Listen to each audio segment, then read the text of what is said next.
DMK எப்படி இருக்க போகுது, என்ன நடக்க போகுது, அவங்க எந்த இடத்துல பொசிஷனில் வருவாங்க, ஏடிஎம்கே வந்து நாம் தமிழர் அடித்து தூக்கிறோம் அப்படிங்கிற ஒரு வார்த்தையும் நிறைய இடத்துல நிறைய கருத்து கணிப்பாளர்கள் சொல்லிட்டு இருக்காங்க. ஏடிஎம்கே இடத்த வந்துட்டு நாம் தமிழர் பிடிச்சிரும் அப்படிங்கிறத சொல்கிறாங்க. நீங்கள் அதை எப்படி பார்க்குறீங்க? உண்மையிலே அப்படி பிடிச்சா எனக்கு மகிழ்ச்சி தான், வெளிப்படையாக சொல்கிறேன். சார், இப்போ வந்து எடப்பாடி அவர்கள் இப்போ நடக்கிற எல்லா விஷயத்தையும் பார்த்துட்டு தான் இருப்பார். எடப்பாடி அவர்கள் நிறைய விஷயம் வெளியே கண்டனம் தெரிவிக்கிறாரு, நிறைய விஷயங்கள் இந்த எலெக்ஷனுக்கு அப்புறம் வந்துட்டு சொல்லித்தான் இருக்காரு. இதெல்லாம் பார்த்துட்டு இருக்கிற சசிகலா அம்மா ஏன் அமைதியாகவே இருக்கிறாங்க? சசிகலா அம்மையார் வந்து பிரிசனரா பாஸ்டா இருக்கிறாங்க. எல்லாரும் சின்னம்மான்னு முன்னம்மா ஏற்றுக்கிட்ட மாதிரி நம்ம தலைமையை ஏற்றுக்குவாங்கன்னு கருதுறாங்க. இது மிக தவறான ஒரு கணிப்பு. இன்னைக்கு அதிகாரத்துக்காக சசிகலா அம்மையாரை ஏற்றுக்கிட்டவங்க இன்னைக்கு அதிகாரம் இல்லாத சசிகலா அம்மையாரை எப்படி ஏற்றுக்குவாங்க? அன்னைக்கு காலில் விழுந்தவங்க இன்னைக்கு எப்படி காலில் விழுவாங்க?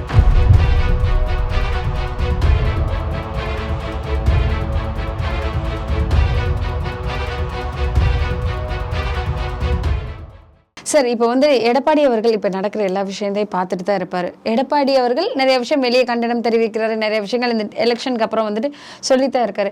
இதெல்லாம் பார்த்துட்டு இருக்கிற சசிகலா அம்மா ஏன் அமைதியாகவே இருக்கிறாங்க? என்ன பண்ணிடுவாங்க? இல்லை கேட்குறேன் சார், ஏன் அமைதியாக இருக்கிறாங்க? ஏதாவது கேட்கலாம்ல. சசிகலா அம்மையார் வந்து பிரிசனரா பாஸ்டா இருக்கிறாங்க.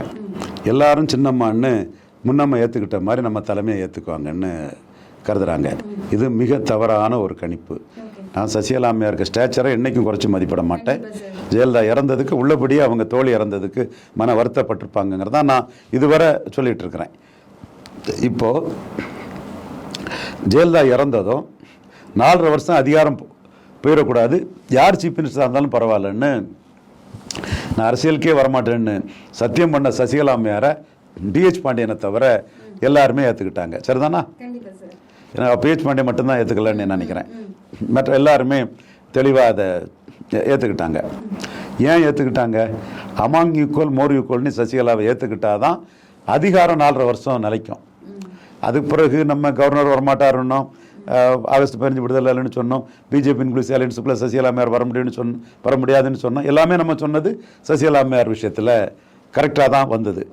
மற்ற திராவிட கழக ஆட்கள்லாம் வந்து திராவிட இயக்கத்தை சசிகலா தான் காப்பாற்ற முடியும்னு என் தம்பி பெருமாள் மணியிலேருந்து சோசியலிஸ்ட் பிராமின் பிரியன்லேருந்து ஒரு கூட்டம், இன்னும் ஆட்கள் பேர் எல்லாத்தையும் சொல்ல வேண்டியதில்லை, ஒரு கூட்டம் டங்குன்னு ஆடிச்சு, ஒன்றும் நடக்கலை. அதே மாதிரி மயிலாப்பூர் பக்கத்தில் இருந்து ஸ்டாலினை இவர் சசிகலா அம்மையார் தான் வீழ்த்த முடியும்னு ஒரு கூட்டம், இன்னொரு கூட்டம் டங்குன்னு ஆடிச்சு. இந்த 2 பெரிய கூட்டத்தையும் அடித்து நம்ம சொன்னது கரெக்டாச்சு. இதான உண்மை. இந்த வகையில் தான் நான் சவுக்கு சங்கர் என்னைக்குமே நன்றியோட சொல்கிறேன். இது வந்து பர்சனல் பூஸ்டிங் அல்ல, நடந்த விஷயத்த நம்மளை பற்றி இதை செல்ஃப் ரியலைசேஷனோட கிளைம் பண்ணுறது. கண்டிப்பாக சார். ஏன் இந்த கேள்வி வந்ததுன்னா சார், அவங்க வந்துட்டு இருந்திருந்தா இந்த மாதிரி வந்து எல்லாருக்கிட்ட இருந்து ஒரு வார்த்தை என்னன்னா, அதிமுக சிதறி கிடக்கு, அதிமுக உடஞ்சிருச்சு, இதுக்கப்புறம் அதிமுகவை யார் ஒன்று சேர்க்கப்ப ஒரு ஸ்ட்ராங்கான தலைமை இல்லை அப்படின்னு சொல்கிறனால ஒரு ஸ்ட்ராங்கான தலைமை வந்து நல்லா தானே சார் இருக்கும்? கண்டிப்பாக அதை தான் நான் சொல்ல வரேன். இன்னைக்கு அதிகாரத்துக்காக சசிகலா அம்மையாரை ஏற்றுக்கிட்டவங்க இன்னைக்கு அதிகாரம் இல்லாத சசிகலா அம்மையாரை எப்படி ஏற்றுக்குவாங்க? அன்னைக்கு காலில் விழுந்தவங்க இன்னைக்கு எப்படி காலில் விழுவாங்க? இன்னைக்கு அதிகாரமே ரெட்டலைக்கு ஆதரேஷன் கொடுக்க அதிகாரமே எடப்பாடிக்கிட்ட இருக்கு. அவருக்கு இன்னைக்கு ஏன் சசிகலா அம்மையார் தேவை? அதனால தான் நான் வந்து சசிகலா அம்மையார் காலில் இவங்க விழுந்துட்டு இருக்கும்போது கவர்னர் வரமாட்டார், சசிகலா அம்மையாருக்கு பதவியேற்பு நடக்காதுன்னு ஆணித்தரமாக சொன்னேன். தம்பி ரங்கராஜ் பாண்டே பல்கலைக்கழக அரங்கம் மெட்ராஸ் யூனிவர்சிட்டிலாம் சரியாயிட்டு ஜெயலலிதாவோட பெரிய லீடரா சசிகலா வருவாங்கன்னு எல்லாரும் சொன்ன போது ஜெயலலிதா கலண்டர்லாம் குப்பை தொட்டிக்குள்ள தூக்கி போட்டுட்டு இனிமேல் ஜெயலலிதா தான் அதிகாரம்னு சொல்லும் போது நான் சொன்னேன், இது வந்து சுந்தரராமன் ஒரு பெரிய ஒரு டிபேட்டராக இருக்கிறார், தமிழக அரசியல் ஆசிரியர். அவங்களுக்குலாம் அதில் உள்ள கிடைக்கைகளும் டெக்னாலஜிஸும் தெரியும். நாம் அந்த காலகட்டத்தில் நாம் சொன்ன போது அதிகாரத்துக்காக சசிகலா அம்மையார் கால் எங்கே இருந்துன்னு தேடினா மட்டுமில்லை, சசிகலா அம்மையாரோட குடும்பத்தில் 7 கட்ட 8 கட்ட பங்காளிகள் அங்காளிகள் இவங்ககிட்டலாம் பிடிச்சி அந்த அம்மையார்கிட்ட போய் ஏதாவது பண்ணிட முடியாதான்னு ஜெயலலிதா அம்மையார் படத்தை குப்பை கூடையில் தூக்கி போட்டுக்கிட்டு சசிகலா அம்மையார் கலண்டரெல்லாம் எடுத்தாங்கன்னா அந்த காலகட்டம் சசிகலா அம்மையார் தான் அடுத்த அதிகாரம்னு அவங்க எல்லாரும் கருதி முடிவு பண்ண காலகட்டம். இப்போ ரெட்டலைக்கு டிக்கெட் கொடுக்கக்கூடிய அதிகாரமே எடப்பாடி பழனிசாமிகிட்ட இருக்குது. அவர் ஏன் இப்போ சசிகலா அம்மையார்கிட்ட போவார்? நம்ம லாஜிக்காக பார்க்கணும்ல. அப்போ எடப்பாடி வந்து கருணாநிதி ஜெயலலிதா மாதிரி தலைவராக முயற்சி பண்ணுறாருன்னு அப்போவே சொன்னேன். இன்றைக்கும் அதே நிலைப்பாடு தான். ஆனால் எடப்பாடி 26ல் அலையன்ஸ் அமைச்சுவிட மாட்டார், அவர் தலைமையில் கூட்டணி அமையாது. யார் இல்லை சார், இப்போ 24ல் என்ன சார் நடக்க போகுது? இது இப்படி எப்படி இருக்க போகுது, என்ன நடக்க போகுது, அவங்க எந்த இடத்துல பொசிஷனில் வருவாங்க? ஏடிஎம்கே வந்து நாம் தமிழர் அடிச்சு தூக்கிறோம் அப்படிங்கிற ஒரு வார்த்தையும் நிறைய இடத்துல நிறைய கருத்து கணிப்பாளர்கள் சொல்லிட்டு இருக்காங்க. ஏடிஎம்கே இடத்தை வந்துட்டு நாம் தமிழர் பிடிச்சிரும் அப்படிங்கிறத சொல்கிறாங்க. நீங்கள் அதை எப்படி பார்க்குறீங்க? உண்மையிலே அப்படி பிடிச்சா எனக்கு மகிழ்ச்சி தான். வெளிப்படையாக சொல்கிறேன், ஏடிஎம்கே இடத்த நாம் தமிழர் பிடிச்சிட்டா எனக்கு மகிழ்ச்சி தான். ஏன் நாம் தமிழர் ஒரு பொதுத்தள சமூக நீதியை நிலைநாட்டக்கூடிய ஒரு கட்சியாக வளர்ந்து வருது. அந்த வகையில் நான் நாம் தமிழரை வளர்ச்சியை வந்து நான் பாராட்டுறேன். இதை டிடிவி தினகரனுக்கும் நான் சமர்ப்பிக்கிறேன், சசிகலா அம்மையாருக்கும் சமர்ப்பிக்கிறேன், எல்லாத்துக்குமே நான் இதை சொல்ல தயாராக இருக்கேன். ஏன்னா எடப்பாடி சமூக நீதியை சூறையாடக்கூடிய ஒரு தலைவராக தான் இருக்கிறார். ஓகே சார், இந்த இதில் ஓபிஎஸ் ஐயா அவர்கள் என்ன மாதிரி ரோல் ப்ளே பண்ணுவார்? ஓபிஎஸ் ஐயா அவர்கள் வந்து சிஎம் கேண்டிடேட்டாக வர்றதுக்கு ஆசைப்படுவார். செங்கோட்டை அண்ணன் சிஎம் கேண்டிடேட்டாக வர்றதுக்கு ஆசைப்படுவார். அப்போ ஒருத்தர் சிஎம் கேண்டிடேட், ஒருத்தர் பொதுச் செயலாளர்னு ஒரு ஃபார்முலா வராது. ஆனால் அது அப்படி வட்டம் அடிச்சுட்டு அடிச்சுட்டு 2 வருஷமாக இழுத்துக்கிட்டு தான் போகும். ஒரே நாளில் ஒன்றும் முடிவுக்கு வராது. இப்போ விக்கிரவாண்டி தேர்தல் நடக்குது. அதிமுகலாம் ஒன்றா சேர்ந்தா ஜெயித்துருமா? ஜெயிக்காதுல்ல. தனிச்சு நின்னாலும் தோத்து போவோம், ஒன்றா நின்னாலும் விக்கிரவாண்டி தோக்க தானே செய்யும். அங்கே டாக்டர் என்ன சார் பண்ணுவார்? அங்கே டாக்டர் 10.5 மையமாக வச்சு வன்னியருக்கு நான் தான் சொல்லி இது பண்ணுவார். கண்ணன் சத்திரியர்னு நம்ம தம்பி, சத்திரியர்னாலே வன்னியர் தான்னு கொதிச்சு இறந்துட்டு இருக்கிறாரு. அது அவர் கருத்து. பட்டு வன்னியர்கள் வந்து வன்னியர்களை சத்திரியர்னு வாங்கினாங்க. நாடார்கள் அதை கேட்கும்போது நாடார்களுக்கு வந்து பிரிட்டிஷ் வந்து சத்திரியர்னு உங்களை போட்டால் மற்ற ஜாதிகளை எதிர்ப்பாங்க, பெரிய கலவரம் வரும்னு நாடார்களுக்கு கொடுக்கல. சாணாருங்கிறத மாற்றி நாடாருங்கிறத மட்டும்தான் கொடுத்தாங்க. பட் நாடார் ரெசர்வேஷன் வேண்டான்ட்டாங்க. வன்னியர் எல்லா காலத்திலுமே ரெசர்வேஷன் காஸ்டாக தான் இருந்தாங்க, இதுவும் உண்மை. ஆனால் சத்திரியர் டைட்டில் வந்து வன்னியருக்கு மட்டும்தான் பிரிட்டிஷ் கொடுத்தான். அப்புறம் அவங்க சண்டை போட்டு எடுத்து அதை வாங்கி வன்னியகுல சத்திரியர்னு ரெக்கார்ட்லேயே கொண்டு வந்துட்டாங்க. அந்த சத்திரியருங்கிறது வன்னியருக்கு மட்டும் இருக்கிறத காழ்ப்புணர்ச்சியில் எடப்பாடி காலி பண்ண பார்க்குறாருன்னு கண்ணன் சத்திரியர், சிஆர் பாஸ்கரன் போன்றவங்கள்லாம் இன்னைக்கு நம்மகிட்ட பேசுனாங்க. இது பற்றி நீங்கள் பேசணும்னு சொன்னாப்புல. இது பற்றி நான் ஏங்க பேசணும்? இதில் உள்ள உண்மைகளை நான் சொல்லிட்டு போகிறேன். அப்போ நான் ஏற்கனவே நக்கல் தான் அடிச்சுட்டு இருக்கேன். கல்லறக்கூடிய ஜாதிய சேர சோழ பாண்டியர் தென்னிந்தியாவை ஆண்ட மரபினு சொல்லும்போது, ஜெயலலிதா சொல்லும்போது எல்லா சத்திரியர்களும் சிவி சண்முகம் உட்பட கம்முனி வாயை பொத்திட்டு தானே இருந்தீங்க. நான் கிண்டலுக்கு தான் சொல்கிறேன். நான் அந்த ஜாதிய சேர சோழ பாண்டியர்னு கிளைம் பண்ணலை, அது என் வேலையும் இல்லை. பட் நான் இது கிண்டலுக்கு நக்கல் அடிச்சுட்டு இருக்கேன். நான் இதை ஏங்க சொல்லணும்னு என் கருத்தா சொன்னேன். பட் அவங்க வந்து ஒரு ஈடாக இருக்கிறாங்க. எடப்பாடி அந்த வன்னியருக்கு மட்டும் உள்ள சத்திரியருங்கிறத அடிக்க பார்க்குறாரோங்கிறத ஒரு சிஆர் பாஸ்கரன் ஒரு வாய்ஸ் மெசேஜ் எல்லாம் போட்டுட்டு இருந்தாங்க.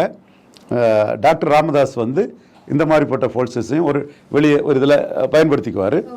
10.5 நிறைவேற்றப்படலைங்கிறத திமுகவுக்கும் அதிமுகவுக்கும் எதிராட்டு அதில் நம்ம ஏமாந்துட்டோம் வன்னியர்கள்னு ராணிப்பேட்டையில் ஒரு இடைத்தேர்தலில் நிரூபித்த மாதிரி இது பெண்ணகரத்தில் இடைத்தேர்தலை நிரூபித்து 2வது இடம் வந்து தம்பித்துவர பொறுப்பேற்ற அதிமுக, ஜெயலலிதாவுக்கு அதிமுக டெபாசிட் இழக்க செய்த மாதிரி அதிமுக டெபாசிட் இழக்க செய்யணும்னு அவர் கங்கணம் கட்டிட்டு 2வது இடத்துக்கு டாக்டர் ராமதாஸ் வந்து மிக கடுமையாக வந்து போராடுவார். அவர் வந்து திண்ணை பிரச்சாரம் பண்ணுவார்.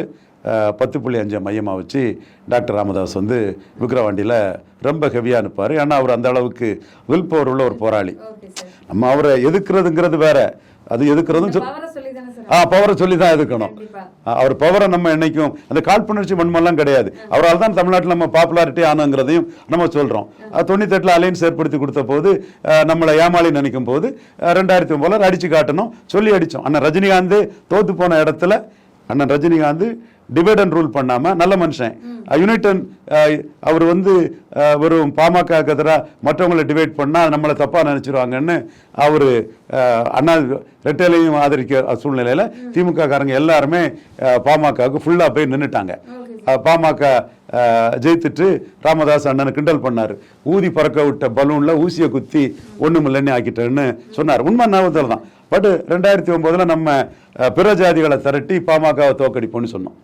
அப்போ அந்த இடத்துக்குள்ள அகமுடையார்கள், செங்குந்தர்கள், உடையார்கள், பறையர்கள், கிராமணிகள், மீனவர்கள், எல்லா யாதவர்கள் தான் மெயின். அன்பாளன் யாதவும் கிருஷ்ணகாந்தன் யாதவும் தான் தூணா நின்னாங்க. அன்பாளன் யாதவுக்கு என்னைக்கு நான் நன்றி கடன் பட்டவன். இன்னும் நிறைய விஷயங்கள் நாங்கள் அனைத்து ஜாதி கூட்டங்கள் ஒரு ஸ்டார் ஹோட்டலில் கூடும்போது தகராறு நடக்கும்போது பாதுகாப்புக்கு ஆட்களை இது பண்ணது அதெல்லாம் பெரிய அளவுக்கு நாங்கள் பண்ணோம். அதுக்கு பிறகு அந்த கூட்டத்தை வச்சு கம்ப்ளீட்டாக எல்லா ஜாதி சங்க தலைவர்களையும் பார்த்து அவங்கள்ட்ட விளக்கினேன். நான் தான் கவரா ரெட்டி சங்கம், கஞ்சர் ரெட்டி சங்கம், கவரா நாயுடு சங்கம், கஞ்சர் ரெட்டி சங்கம் சைதாப்பேட்டையில் இருக்கு, இளைஞர்கள் இருந்தார். அவரெல்லாம் வந்து அலறுவார், ஒரு சின்ன கான்ட்ராக்ட் கூட நமக்கு கிடைக்க மாட்டேங்குது, மற்ற ஜாதிகளுக்கு ஒன்றுமே இல்லை பாரு. அப்போ நான் எல்லா ஜாதி சங்கத்திட்டையும் போய் இப்படி பாமகவை மாறி மாறி திமுக அதிமுக கூட்டணியில் சேர்க்கறதுனால இங்கே பிற ஜாதிகளோட ரெப்ரசன்டேஷன் குறையுதுங்கிறத விளக்கி, அப்போ நீங்கள் பாமகவை தோக்கடிக்கிற மாதிரி தான் இந்த இடத்துல வாக்களிக்கணும்னு சொல்லி அவ்வளவு தொகுதியிலையும் பாமக அடி செம வீழ்ச்சியை சந்திச்சு, அது அண்ணன் ரஜினிகாந்த் தோத்த இடத்துல அண்ணன் ரஜினிகாந்த் மீது பற்றுதல் கொண்ட ரவீந்திரன் துரைசாமி அவருக்கு தம்பி ஜூனியர் உடனில் பேட்டி கொடுத்து சொல்லி இந்த ஜாதிகளை திரட்டி தோக்கடிப்போன்னு சொல்லி இது பண்ணேன். நேர்மையான நாணயமான பத்திரிகையாளர்கள், எனக்கு எந்தவித பொருளாதார இதுவும் இல்லாமல் அவங்க போல்டானு எனக்கு அந்த சகோதரர்கள் துணை நின்றது தான் அந்த வெற்றிக்கு காரணம். அவங்க பேரெல்லாம் நான் சொல்லதுக்கு நான் ஆசைப்படுறேன். ஆனால் அவங்க நான் ஒரு கட்சிக்கு எதிர்ன்னு எனக்கு இமேஜ் வந்துடுறேன்னு பேரை சொல்லாண்டான்னு சொல்கிறாங்க.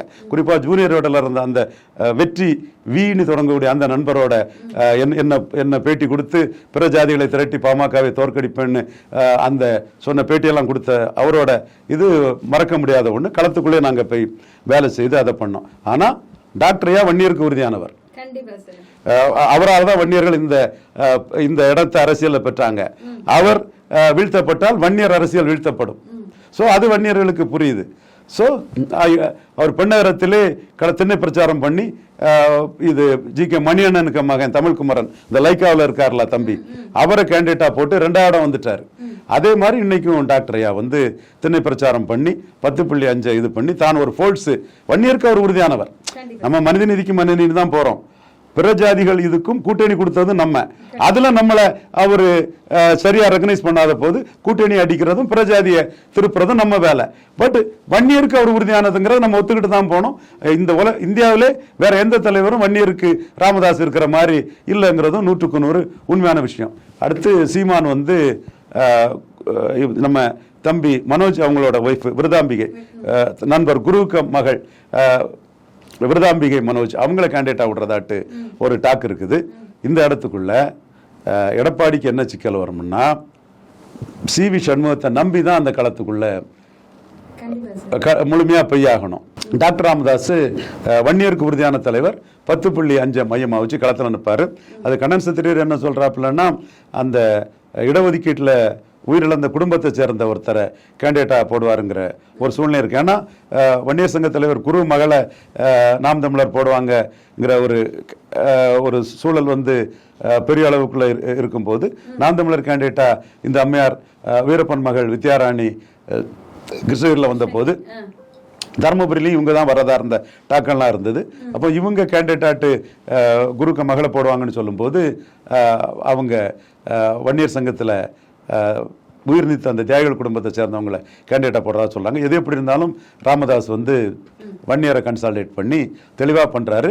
அந்த இடத்துக்குள்ள நான் மீண்டும் சொல்றேன், ராமதாஸ் வன்னியர்ல சக்தியா நின்னாதான் அரசியல் கட்சிகள் வன்னியர்களை மதிப்பாங்க. இது வன்னியர்கள் மத்தியில் புரிஞ்சுக்க வேண்டியதுதான். இது நான் தெளிவாட்டே சொல்றேன். அதே வேளை நான் ராமதாஸ் எதுக்கூடிய இடம் 98 கூட்டணி வாய்ப்பு கொடுத்தேன்.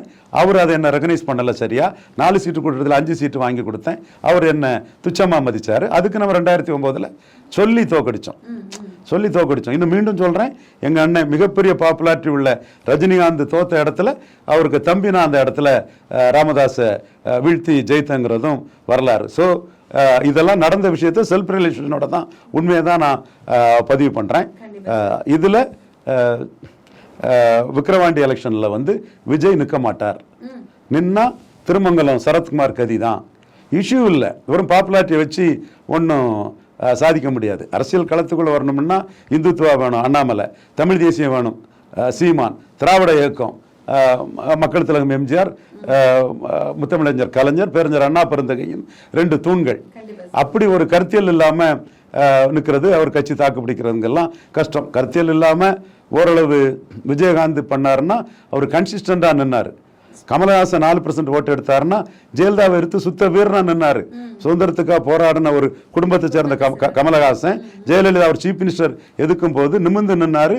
கடைசியில் ஜெயலலிதா கதறிக்கிட்டு ராஜ்நாத் சிங் கமலஹாசனை ஆதரிச்சு, பிஜேபி தேசிய தலைவர் ராஜ்நாத் சிங் கமலஹாசனை ஆதரிச்சு பேட்டி கொடுத்தது நம்மகிட்ட சாப்பிட்டு ஓட்டெல்லாம் போயிருமோ, இந்துக்கள் நமக்கு எதிராக போயிருவாங்களோன்னு கதறிட்டு வந்து கமலஹாசனுக்கு எதிராக பேட்டி கொடுத்து கமலஹாசனுக்கு தாக்கத்தை சமாளிக்க வேண்டியது இருந்தது.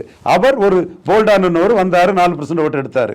அவரோட கம்பேர் பண்ணும்போது விஜய் இந்த மாதிரி தலைவா படத்தில் பாண்ட் டு லீடுன்னு சொன்னதுனால, அனில் மாதிரி உதவிட்டுன்னு சொன்னதுனால அநியாயமா அராஜகமா அக்கிரமா தலைவா படத்தை ஜெயலலிதா அடிக்கும்போது விஜய் கமலஹாசன் மாதிரி வீரராட் நின்னாரா? இல்லை. உலகத்தை காக்கக்கூடிய அம்மா தாயே ரசிங்க, என்னையே ரசிங்க, எங்களுக்கு நடராஜன் தெரியும்னு மீடியா போட்டார். ஸோ இதெல்லாம் வந்து விஜய் 234 தனிச்சு போட்டியிட வந்தா இதெல்லாம் வருங்கிறது அவருக்கு செய்தி தொடர்பாளர்களுக்கு தெரியல. இதெல்லாம் மீறி அவர் என்ன எடுக்கிறாரோ அதை நம்ம அவருக்கு சாதனை வரட்டு, நம்ம அதை நம்ம வரவேற்கிறோம். கண்டிப்பா சார்.